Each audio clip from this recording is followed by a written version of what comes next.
ሳይገባችሁ እንዳትወስዱ የሚል ነገር አለ። ሳይገባ እንዳይወስድ አለ ሰው በኃጢአቱ ሲሁሉ የሞቱ ሰዎች ሁሉ እንዳሉ ይናገራልና ኖርማሊ ይሄን ደምና ስጋ ወስደው እና ቸርች ውስጥ ንስሐ ገብተን ራሳችንን አንጽተን ነው ያን ነገር የምንወስደው። እናንተስ እንዴት ነው? እሺ ከኃጢአት የሚያነጻህ ምንድነው? እርሱ የሚመልሱ አይሻልም እንዴ? የክርስቶስ ደም ነው ሌላ ምን አለ? አንተ ነህ እኮ የክርስቶስ የተናገርከው ደም ከኃጢአት ያነጻናል ይላል እኮ አንተ ነህ የተናገርከውና ያንተን ጥያቄ አንተን ጠየቅኩ። ያንተን ሐሳብ ማለት አብራርታው ነው ባይስ ጥያቄ አይደለም የጠየቀው ሐሳብ ነው ያብራራኸው። ሶ አሁን እናንተ ለምሳሌ ተቀበላላችሁ አላችሁ እውነተኛ ነው ብላችሁ ታምናላችሁ? ስጋውና ደሙ ስጋና ደሙ እኛ ከዳንን በኋላ እንወስዳለን። አዎ ክርስቶስ ደም እውነተኛ ነው ወይስ ከነጻም በኋላ አልሰማኝም። እውነተኛ ነው ወይስ አይደለም ብላችሁ ነው የምታምኑት?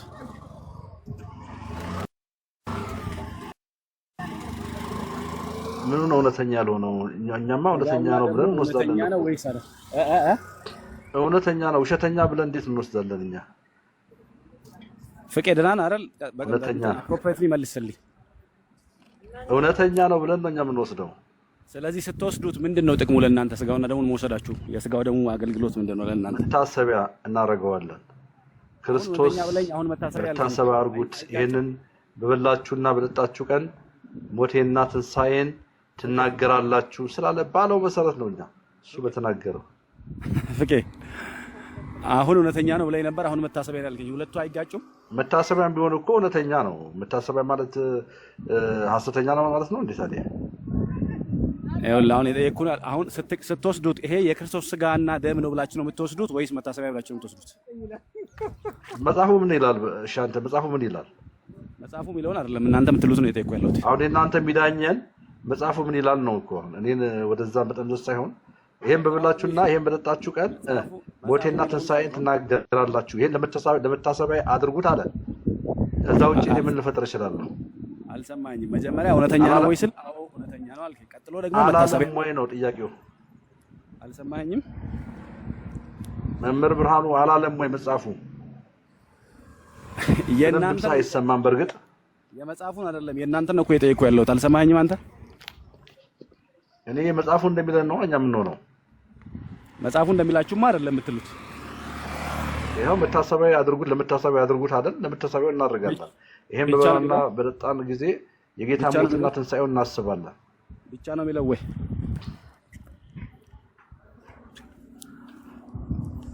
እንግዲህ እንደዛ ነው እኮ አሁን አንተ እንደዛ ትላለህ። የአንተም ቸርች ምናልባት እንደዛ ትል ይሆናል አላውቅም። አንተ እንደዛ ትል ብለሃል።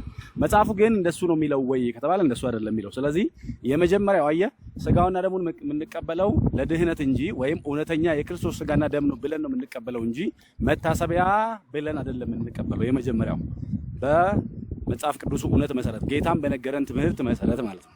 ባይዞ ጌታ ለደቀ መዛሙርቱ ምን አላቸው? ይሰማል ፍቄ? ይሰማል። ጌታ ለደቀ መዛሙርቱ ያላቸው ስጋዬ እውነተኛ መብል ነው መታሰቢያ ያድርጉት አላለም። ስጋዬ እውነተኛ መብል ነው፣ ደሜ እውነተኛ መጠጥ ነው አላላቸውም? የለም መታሰቢያ የሚል ላውጣልህ መጽሐፍ ቅዱስ ላይ የለም ነው የምትለኝ ብራዘር ወንድማችን? የለም አላልኩም። አልሰማኝም። እየሰማኝ አይደለም ብራዘር። አንተ ራስህ መጀመሪያ ስማ እስኪ። ብቻ ነው ወይ ያልኩ ነበር ቅድም እኮ አይደል? መታሰቢያ ስል ኢንቴንሽኑ ምንድነው እያልኩ የነገርኩ ነበር። ባይዘ ለምሳሌ አሁን አንተ ያልከው የመጽሐፍ ቅዱስ ክፍል ላይ ቆሮንቶስ 11 ላይ ያለውን ሐሳብ ነው ያነሳኸው። መታሰቢያ ለመታሰቢያ አድርጉት ካለ በኋላ ማንም ግን ሳይገባው ይሄን ቢበላ የጌታ ስጋና ደም ዕዳ አለበት ይላል አይደል? ስለዚህ የጌታ ስጋና ደም ዕዳ የሚሆንብህ ለመታሰቢያ ብለህ ባረከው ነገር ላይ ወይ ለምሳሌ ለዝክር ብለህ ያረከው ነገር ላይ የጌታ ስጋና ደም ዕዳ ይሆንብሃል ይላል እኮ መጽሐፉ ነው የሚለው። መጽሐፉ ነው የሚለው ሳይሆን ስማኝ እንጂ ያ ስጋና ደም እውነተኛ ካልሆነ ማን ነው የሚበላው? ያልተገባው ማን ነው? ያልተገባው ማን ነው? መጀመሪያ እኮ የማይገባው ከበላ ነው የሚለው አይደል? ያልተገባው ማን ነው ማለቱ ይሻላል እኮ። ማንም ሰው አይደለም መብላት ያለበት፣ የዳነ ሰው በክርስቶስ አምኖ የዳነ ሰው ነው ይሄን ማድረግ ያለበትና ይሄን ስርዓት መፈጸም ያለበት። ወይም ደግሞ ንስሐ ገብቶ ታጥቦ ነው እንደፈለገ የተመላለሰ ያን መውሰድ የለበትም ነው። ለምን ያልተገባ የሚባለው ለዛ ነው። ውቤ አይሰማም እንዴ ድምጼ? ይሰማል መምህር ይሰማል። በደንብ ይሰማል። እየሰማኝ አይደለም ፍቃዱ። አንተ አሁን ወንድማችን ድናሃል፣ እንደ ዳንክ ይሰማሃል? መምህር ውቤ አይ ቲንክ የሚሰማ አይመስለኝም እና አበቃው። ለሚቀጥለው ጥያቄ ወደ ወንድማችን መሄድ ይቻላል። ሲጀመር የገባኸው በቅዱስ ቁርባን ጥያቄ ነው። ስለ ስጋና ደሙ ልታወራ ነው የገባኸው። መምህር በዛ ጉዳይ ሀሳብ እየሰጠክ ነው። አንተ ደግሞ እሱን ትተህ እንደገና ድናሃል ወደ ሌላ ርዕስ ማለት ነው። ስትገቡ ርዕሳችሁን ወቁ፣ የምትጠይቁትን ጥያቄ ወቁ። ወንድማችን ያሱ ቀጥል ጥያቄ ነው። ሁላችሁንም ሰላም ብያለሁ። መምህር ብርሃኑ ከእኔ ከዮሐንስ ወንጌል ምዕራፍ 6 መነሳት ፈልጋለሁ እና ጥያቄ ምንድነው? የዮሐንስ ወንጌል ምዕራፍ 6 ስጋዬን እያለ እንጀራዬን እያለ የሚያወራቸው ወይም ስጋዬን የበላ ደሜን የጠጣ የዘላለም ሕይወት አለው የሚለው እግዚአብሔር ቃል ይሄ ስለ ጌታ እራት ነው ወይ ነው? ባጭር ምዕራፍ 6ቱን በሙሉ ስለ ጌታ እራት ያስተምረናል ወይ የሚል ነገር ጠይቃለሁ። እኔ አያስተምርም፣ ስለ ጌታ እራት አያስተምርም የሚል ምልከታ ነው ያለኝ። አንተ ደግሞ ከዚህም ስለተነሳ አሁንም ስታወራ ይሄንን ክፍል ስታነሳው ስለነበረ መጽሐፉን ትቀበለዋለህ አንተ? ምን አልከኝ? መጽሐፉን ትቀበለዋለህ? በደንብ ነው የምቀበለው። እሺ የዮሐንስ ወንጌል ምዕራፍ 6 ከብሉይ ኪዳን ካለው ታሪክ ከየትኛው ጋር ነው የሚገናኘው? ያው እዚሁ ጋር ተጠቅሷል እኮ ከመናው ጋር ነው የሚገናኘው። መናው ሌላስ? የምን በዓል ላይ ያከብሩ ነበር የተሰበሰቡት? የፋሲካ ነው። ስለዚህ የፋሲካው በዓል ከምን ጋር ነው የሚገናኘው? የፋሲካው በዓል ታሪክ ታውቀዋለህ አይደል? ከመናው ጋር አይደለም። የፋሲካው በዓል ታሪክ ከመናው ጋር አይደለም። የፋሲካው በዓል ታሪክ ከሞተ በኩር ጋር ነው የሚገናኘው አይደል? ኦኬ የወጡበት ነው። እሺ ያው ፋሲካው በዓል ማለት እኮ በጋ ዘጋጅተው በጋርደው በጉደም ምልክትነት ከሞት የተረፉበት ነው። የፋሲካን በዓል እያከበሩ እያሉ ከፋሲካው በዓል ጋር እያይዞ ጌታ አባቶቻቸው ምድረ በዳ መና እንደበሉና እንደሞቱ ነግሯቸዋል። ከዚያ ግን አባቶቻቸው መናን በምድረ በዳ በትክክል በልተው ሞተዋል። ቀጥሎ ግን እሱ ደግሞ የሚሰጣቸው የዘላለም ሕይወት እንደሚሰጥ እሱም በልተው እንደማይሞቱ ንጽጽር ወይም ኮምፓሪዝን እየሰራ ነግሯቸው ቆይቷል አይደል? ኦኬ ትክክል። አሁን አንተ ምንድን ነው እንትን ከምን ተነስተው ለዚህ ኮንክሉዥን ደረስክ? ከጌታ ከስጋና ደም ጋር አይገናኝም የሚለውን ለማለት ምን አስደፈረ? በጣም ሰፊ ሀሳብ ስለሚሰጥ ማለት ነው መጽሐፉ ራሱ። እሺ በጣም አመሰግናለሁ። ምዕራፍ 6 እንግዲህ ሙሉ ሀሳቡ ምን ይላል ወደ ማለት መሄድ ይኖርብናል። ምዕራፍ 6 ያው አሁን ለምሳሌ ዮሐንስ ወንጌል ምዕራፍ 4 ስለ ውሃ ነው የሚያነሳው። እኔ ውሃ ነኝ እያለ ያብራራል። ስለዚህ ኢየሱስ ውሃ ነው ወይ ማለት ሊተራሊ ውሃ ነው ማለት አንችልም። እዚህ ጋር ደግሞ እንግዲህ ለምንድነው እኔ ከዛ ከመናው ጋር ለምንድነው ራሱን አገናኝቶ እኔ ስጋዬን የበላ ደሜን የጠጣ ለምን አለ ስንል እዚህ ጋር ሰዎች በሁለት ዓሳና በአምስት እንጀራ በልተው የጠገቡ ሰዎች እና ደግሞ ለምግብ ብለው የተከተሉ ሰዎች ስለሆኑ እንግዲህ ጌታችን ሲያስተምር በሱ ልክ ሳይሆን በሚገባን ልክ ስለሚያስረዳን ስለሚያወራን ስለዚህ እንዲገባቸውና እሱን እንዲቀበሉት ኢያሱ የራስን ፕሪሚሲስ እንዳሰራ ለምሳሌ ዮሐንስ 6 ላይ ነው እኮ ሙሉ መጽሐፉን አይደለም ዮሐንስ 6 ላይ አሁን የዚህ የአምስት እንጀራና የእንትኑ ታሪክ አይደለም አይደል ሐሳቡ እሱ ነው ኮር ፖይንቱ። ከዚህ ነው የተነሱት። ይሄን በልተው የመጡ ሰዎች ናቸው የተከተሉት እና ስለ ምግብን ፍለጋ ስለተከተሉት ኢየሱስ ይሄን አውቆ አረ እዚሁ ክፍል እኮ ነው ዮሐንስ ወንጌል ምዕራፍ 6 ይሄንን ስላወቀ ኢየሱስ አንደርስታንድ ስላደረገ አይ እኮ ለማይጠፋ ነገር ስሩ ይላችኋል። ቁጥር 28 ብታነብ ለሚጠፋ መብል አትስሩ ለማይጠፋ መብል ስሩ አለው። ከዛ እነሱም ደግሞ ምን ኢየሱስ ደግሞ እነሱ ሰዎቹ ምን አሉት? የማይጠፋ ነገር ምንድነው መስራት ያለብን ሲሉት ከዛ ኢየሱስ እንደዚህ ያላችሁ የማይጠፋውን አለ በላከው እንድታምኑ ነው አላችሁ። ቁጥር 28 አሁን ባነብልህ እንደዚህ ይላል እነርሱም ታዲያ እግዚአብሔር ስራ ለመስራት ምን ማድረግ አለብን አሉ። ቁጥር 28 ኢየሱስም እርሱ በላከው ታምኑ ዘንድ ይህ የእግዚአብሔር ስራ ነው ሲል መለሰላቸው። ወይ ስብከትን ተው ኢያሱ አልሰማኝም። ስማኝ ስብከት ተውና እየሰማሁ ነው። ይኸውልህ ስማኝ አሁን ከዚህ ከክርስቶስ ኢየሱስ ስጋና ደም ጋር የማይገናኝበትን ኮንሰፕት ይሄን በላይ አሁን ለምሳሌ የምታወራኝ ፓርት ስለ ስራ ያወራቸው ነው። ስለ ስራ ያስተማራቸው የተናገራቸው ፓርት አለ። ቀጥሎ በትክክል ከዚህ ከእንጀራ ጋር ቢገናኝ ቁጥር 35 ጀምሮ ያለው ነው። ከዚያ 50 ቤት ላይ ነው በደንብ ይሄንን የሚያወራቸው 50 ቤት ላይ ነው። ስለ ስጋውና ደሙ ሲያወራ ያወራበት አወራር ምን አይነት ነበረ? አንተ እንዳልከው ለእንትን ነው ለሌላ የሆነ ምሳሌ ለመግለጽ ነው የመጣው? እሺ ኢየሱስ ክርስቶስ ስጋዬን የበላ ደሜን የጠጣ ካለ በኋላ ሰዎች ምን አሉ? ይሄ የሚያስጨንቅ ንግግር እንዴት ነው የሚናገረው አይደል ያሉት። የሰዎቹ የተከተሉ ይሄ ምግብን ፍለጋ የመጡ ሰዎች ያሏጭ ማለት ሪስፖንሳቸው እነሱ ምን ነበር? ወይ በጣም የሚጨንቅና በጣም አጋንንታዊ ትምህርት ነበር ያሉት። ከዛ በኋላ በመቀጠል ከዛ የሰዎቹ ምላሽ ምን ሆነ ማለት ኢየሱስን ትተው ሄዱ አይደል? መከተላቸውን አቆሙ ሄዱ። ከዛ አሁን የመጨረሻ አልቲሜት ኦብጀክቱ ደቀ መዛሙርቷን ምን አሉ ስንል ይሄን ትምህርት ሰምተው መጨረሻ የዚህ ትምህርት መጨረሻው ሲጠቀለል ካንተ ወዴት እንሄዳለን ነው። አንተ ምንድነው? የህይወት ቃል አለ። አሁን መጨረሻ ላይ ደቀ መዛሙርቶቹ በሉ አይለንም መጽሐፍ ቅዱሶቹ መጨረሻ ምንም ኢየሱስን አወቁት። አንተ የህያው የእግዚአብሔር ልጅ እንደሆነ በሉ አይለንም መጽሐፍ ቅዱሶቹ መጨረሻ ምንም ኢየሱስን አወቁት። አንተ የህያው የእግዚአብሔር ልጅ እንደሆንክ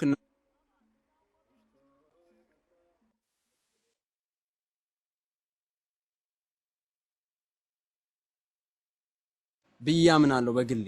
የጌታ እራት ደግሞ ዮሐንስ ወንጌል አንደኛ ቆሮንቶስ ላይ እዛ ስንሄድ ዓላማውን ጭምር ለምን እንደምን በላ ደግሞ አሁን ቀደም ልጁ ስጠይቀው እኔ አምናለሁ ለምሳሌ በግሌ ሶሪ ወጥቷል መምህር ወጥቷል።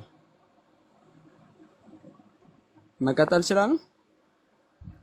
ቆይ ትችላለህ። አንዴ መምህር እስኪገባ እኔ የምለው ወንድሜ እኔ በቅንነት ነው የምጠይቅህ። እሺ ቅዱስ ቁርባን የጌታ ስጋና ደም ህይወት ይሰጣል ተብሎ ነው የምትበሉት? አሁን በፕሮቴስታንት ቤተክርስቲያን ውስጥ አንተ ባለህበትን ቤተክርስቲያን ሊሆን ይችላል የጌታን ስጋና ደም ሲሰጥ ምን ተብሎ ነው የሚሰጣችሁ? ስትወስድ የዘላለም ህይወት እንደምታገኝበት እያመንክ ነው የምትበላው ወይስ አይ እኔ የዘላለም ህይወት እንኳን ባመንኩ ጊዜ ተቀብያለሁ ግን የስጋና ደሙን የምበላው በቃ ለመታሰቢያነት ነው ብለህ ነው የምትበላው? ምን ልትነግረኝ? እሺ እኛ የጌታ እራት ስንወስድ ኢየሱስ ከመሞቱ በፊት ለደቀ መዛሙርቱ እንደዚህ ያላቸው አይደል? ቂጣውን አንስቶ ምን አላቸው? ይሄ ስለናንተ የሚቆረስ ምንድነው? ስጋዬ ነው አይደል? ቆይ አንዴ ማለት ነው ወንድሜ ከመጽሐፍ ቅዱስ ቢጀምር ይሻላል። እሺ ቆይ አንዴ ለምን ይሄን እንደጠየቅኩት ታውቃለህ? የዘላለም ህይወት አንዴ ሳወራ አስጨርሰኝ እሺ በደንብ። ከዛ በኋላ እኔ ደግሞ ሚተርጌ እሰማለሁ። ሲሰጣችሁ እናንተ ጋር ይሄ ስጋና ደሙ የዘላለም ህይወት ይሰጣችኋል፣ የዘላለምን ህይወት ታገኙበታላችሁ ተብሎ አይደለም የሚሰጣችሁ፣ መታሰቢያው ነው። ኢቭን የሚቀጥለው ሳምንት የጌታ ስጋና ደም የጌታ እራት የሚሰጥ ከሆነ የሚቀጥለው ሳምንት የጌታ እራት መታሰቢያው ስለሚወሰድ ራሳችሁን አንጹ የሚገባው ምናምን የሚለውን እንደምታምኑ ታውቃለሁ። ነገር ግን ከዛ በኋላ የምትሉት ነገር ምንድነው?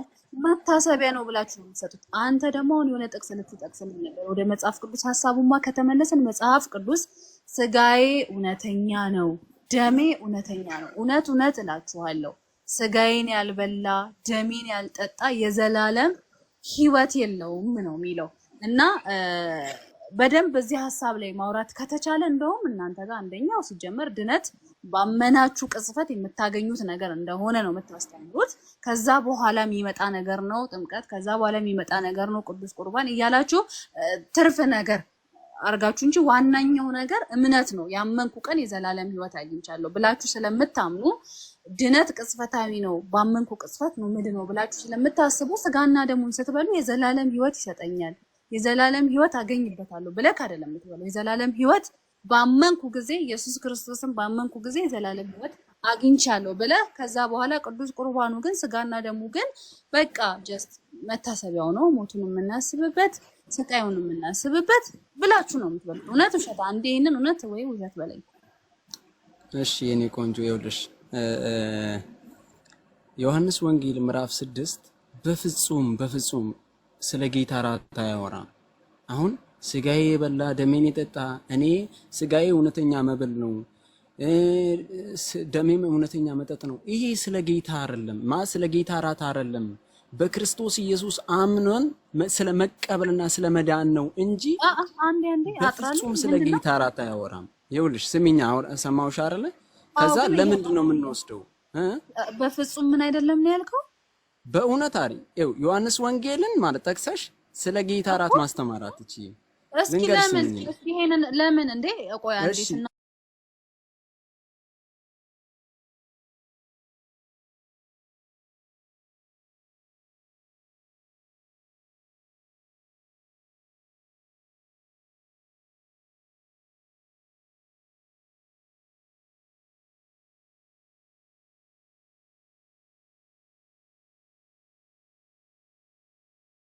ዘላለም ህይወት ክርስቶስ እየተናገረ ስጋዬን ያልበላ ደሜን ያልጠጣ የዘላለም ህይወት የለውም እያለ አይ እዚህ ጋር እየተናገረ ያለው ስጋና ደሙን አንስተን ስለ ዘላለም ህይወት ምሳሌም ልናረገን ልናነሳም አንችልም ብሎ ማለፍ ይሄ አንድ ራሱን የቻለ ከመጽሐፍ ቅዱስ ሐሳብ የተጣረሰ ክደት ነው። ሁለተኛው ደግሞ ስጋዬ እውነተኛ ነው ደሜ እውነተኛ ነው እያለ አይ ብሎ እተሙዬ መምህር አጠገብ ካለ ወይ ልደት ካለ ይቀጥሉ። እሺ ውብዬ ይወሰምኛለሽ ምዕራፍ አሁን ወምሰን ምዕራፍ 6 ቁጥር 28 ነው። መጽሐፍ ቅዱስ አጠገብሻለ መጽሐፍ ቅዱስ አጠገብሻለ ማወራክ ልጄ ነው ማወራክ ግን ማለት ነው ብዙ ቦታ አትርገጥብኝ።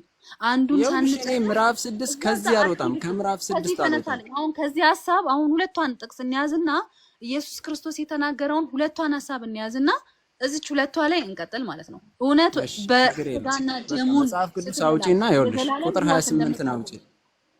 እኔ ንስሐ እገባለሁ መጨረሻ ስንጨርስ እኔ ንስሐ እገባለሁ። የኔ አባት ቆይ እኔም አወጣለሁ። ይሄው አጠገቤ ነው ባይብል ያስኩት። ቆይ አንዴ ካሜራ ይላብራ። ግን እምልክ ከዚች ሐሳብ አትወጣልኝ። ስጋዬ እውነተኛ ነው የሚለውን ያዝልኝ፣ ደሜ እውነተኛ ነው የሚለውን ያዝልኝ። ከዛ በኋላ የዘላለም ህይወትን ለማግኘት ነው እኛ ኦርቶዶክሳውያን ክርስቲያኖች የክርስቶስን ስጋ እና ደሙን የምንበላው የዘላለም ህይወት እናገኝበት ዘንድ ነው። የዘላለም ህይወት የክርስቶስ ስጋና ደም የዘላለም ህይወት ያሰጣል አያሰጥም? ይሄንን መልስልኝ። ይኸውልሽ ሰሚኛለሽ ውብ ዓለም እየሰማሁህ ትሰሚኛለሽ አትበለኝ። እየሰማሁህ ነው። ጥያቄ ደግሞ ደስ የሚለኝ በጣም ግልጽ ነው። አጥርቼ ብርት አድርጌ ነው የምጠይቀው ማለት ነው። ግልጽ አድርጌ ማለት ነው። እና አንዱን ጥቅስ ከያዝኩኝ አንድ ሐሳብ ከያዝኩ አንዱን ሐሳብ ጨርሰን ከዛን ደግሞ ወደ ሌላኛው ሐሳብ እንድንሄድ ነው የምፈቅድልህ እንጂ አንዱን ይዘህ እዚህ እንድትል አይደለም። አሁን እዚህ ጋር ይሄንን መልስልኝ። ያሰጣል አያሰጥም? ይሄንን መልስልኝ። የጌታ ስጋ የጌታ እራት ነው። ስለ ጌታ እራት ነው። ቆይ ውብዬ እንደዚህ አድርግ ጥያቄሽ። የጌታ እራት ወይም ቅዱስ ቁርባን የሚባለው ነገር የዘላለም ህይወት ይሰጣል አይሰጥም? ቴንክ ዩ ይሄ ነው ጥያቄ።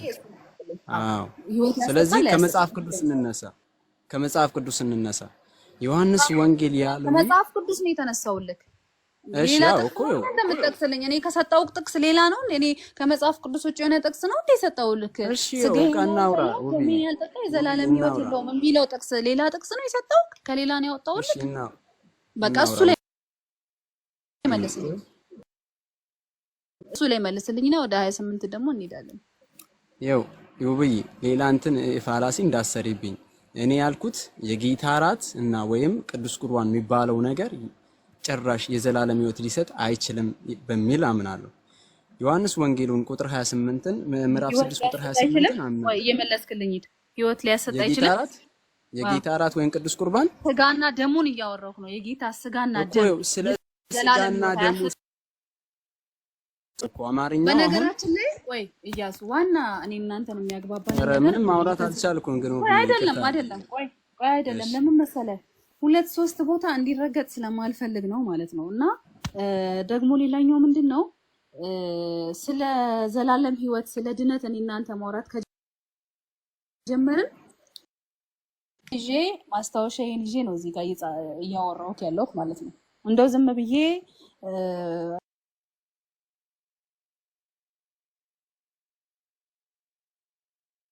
ማስታወሻዬን ይዤ ነው እዚህ ጋር እያወራሁት ያለሁት እና ምን ልልህ ነው የኔ ወንድም የዘላለም ህይወት አያሰጥም አልከን ማለት ነው። አሁን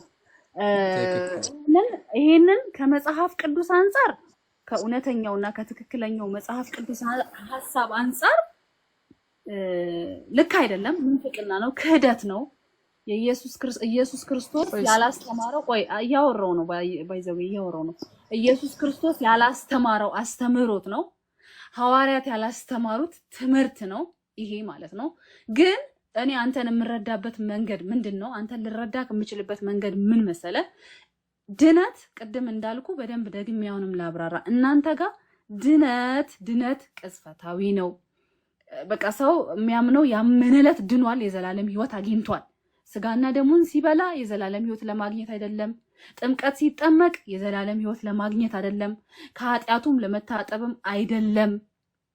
ፕሮሰስ ነው። በቃ ቀጥሎ ያለው ነገር በቃ ቀጥሎ ያለ ነው እንጂ ዋነኛውና ትክክለኛው የኛ ነገር በቃ ኢየሱስ ክርስቶስን አመንን የዘላለም ሕይወት አግኝተናል፣ ስማችን በሰማይ ተመዝግቧል፣ ብንሞትም በቃ ቀጥታ ወደ መንግስተ ሰማያት ነው የምንገባው የሚል ነገር ስላላችሁ ከዚህ ሐሳብ ተነስተ ስለሆነ እንዳንተ ስተት እቀበላለሁ፣ ስተት ነው ብዬ። እንደ መጽሐፍ ቅዱስ ግን ኢየሱስ ክርስቶስም ይሄን አስተምሮት አላስተማረም፣ ሐዋርያትም ይሄንን አስተምሮት አላስተማሩም ማለት ነው።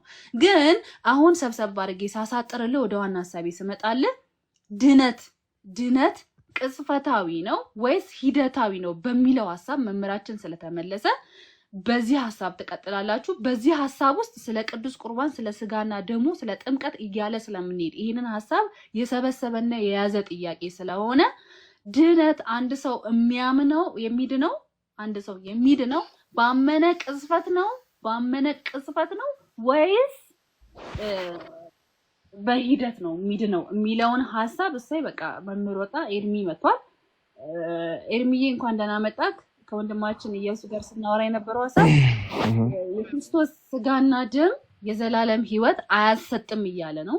እኔ ደግሞ የክርስቶስ ስጋና ደም እኛ የምንበላው የዘላለም ሕይወት ልናገኝበት ነው እያልኩት ነው። የዘላለም ሕይወት ደግሞ አያሰጥም እያለ ነው።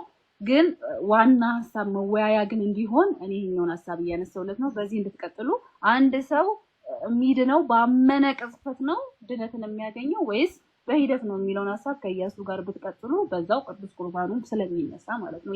የሜዲካ ኦራይት፣ እንዴት ናችሁ? ሳሚ እንዴት ነው? ወንድማችን ውባ ለምህታችን እዩ ብራዘር ሰላም ወንድሜ፣ ሰላም ብያለሁ። ቀጥሉ። የሚመች ቦታ ስላልሆንኩ ነው። ሼርሚዬ ኢትስ ኦኬ ሚዩት አድርግና እስኪ ወንድማችን አንድ ቃል ሲናገር ሰምቼው ነበርና እንደው የጌታ ኢየሱስ ክርስቶስ ስጋና ደሙ የዘላለም ሕይወት አያሰጥም አለና ኬት አምጥተህ ሆኖ ይህን ቃል እስኪ ባይብል ላይ ያሳየኝ። እኔ ያሰጣል የሚል አሳያለሁ፣ አንተ ደግሞ አያሰጥም የሚል አሳየኝ። እሺ ኤርሚ፣ ቅድም ያልኩት ምን መሰለህ ማለት አሁን ያልከው ነገር ማለት በሌላ ስለተረዳኝ የጌታ እራት ወይም ቅዱስ ቁርባን የዘላለም ሕይወት አይሰጥም ነው ያልኩት እንጂ ስጋና ደሙ አይሰጥም አላልኩም። የጌታ እራት ብላችሁ ነገራችንም ይሄው ነው። ኦኬ፣ የጌታ እራት ማለት ምን ማለት ነው ወንድሜ? ቴንክ ይሄ ነው። ስለዚህ ከዮሐንስ ወንጌል ያው አሁን ቅድም እኔና እሷ የጀመርንበት ስጋና ደሙ እሺ የጌታ እራት አይደለም ከማለት እንጀምር። አይ ስጋና ደሙ የጌታ እራት አይደለም ከማለት እንጀምር። ስጋውን መብላትና ደሙን መጠጣት የጌታ እራት አይደለም ከሚለው ነው የምትጀምረው? ኖ ስጋዬን የበላ ደሜን የጠጣ ዮሐንስ ወንጌል ምዕራፍ 6 ያለው ቃል አለ አይደል? ይህን ክፍል ስለ ጌታ እራት አያወራም ያልኩኝ ነው። ስለ ጌታ እራት አያወራም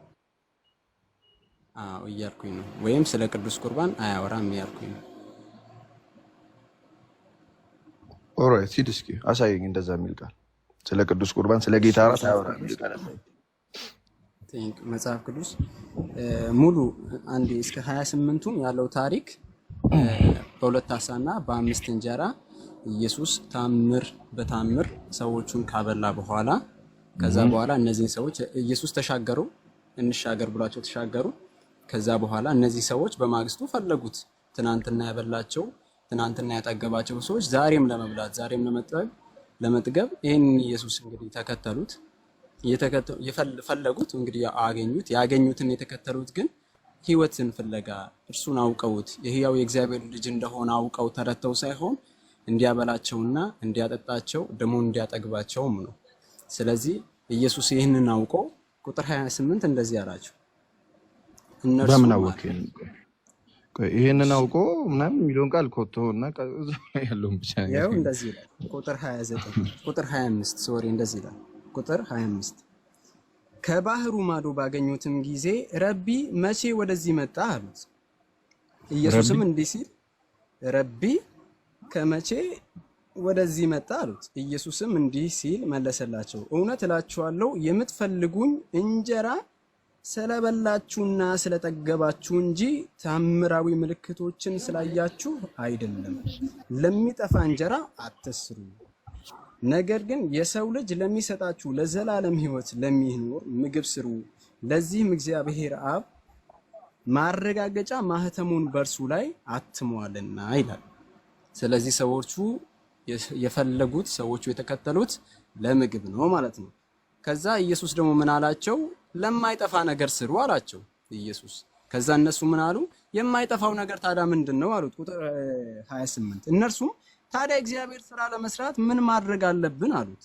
ኢየሱስም እንደዚህ አላቸው፣ እርሱ በላከው ታምኑ ዘንድ ነው፣ ይህ የእግዚአብሔር ስራ ነው ሲል መለሰላቸው። አየ የእግዚአብሔር ስራ እና እግዚአብሔር የሚፈልገው ትልቁ ነገር አሁን ከዚህ ክፍል የምንረዳው በላከው እንድናምን ነው። በላከው እሱ የሕያው የእግዚአብሔር ልጅ ነው ብለን አምነን እንድንቀበል። አዎ ዋናው ለምን እንደዚህ አልክ?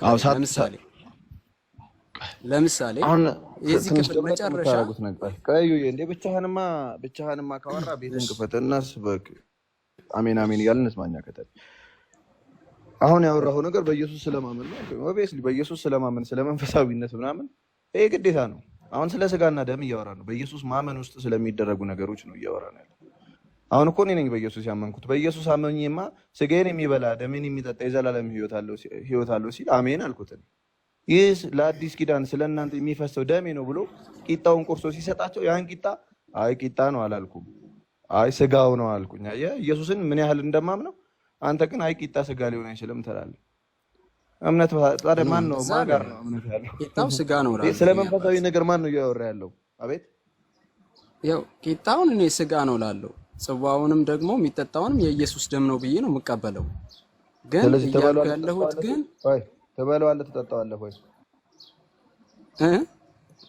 ትበለዋለህ ትጠጣዋለህ? ቂጣው ስጋ ነው፣ ጽዋው ደም ነው ስላለ ትበለዋለህ ትጠጣዋለህ? አዎ እርግጠኛ ነህ? ለምን ነው የምትበላው የምትጠጣው?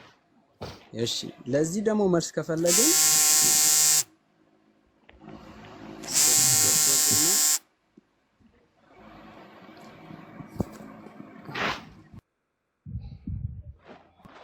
መጥቻለሁ። ቀጥል እንድትመጣው መሰለኝ። ለምንድን ነው የምትበላው ካልከኝ አሁን ከዚህ ክፍል ወጥቼ ወደ አንደኛ ቆሮንቶስ ሄዳለሁ። አንደኛ ቆሮንቶስ ለምንድን ነው የምንበላው ሲባል ጳውሎስ ያስተማረው ትምህርት ነው ማነስ አለ። ለምንድን ነው ጳውሎስ እንደዚህ ያላቸው? ኢየሱስ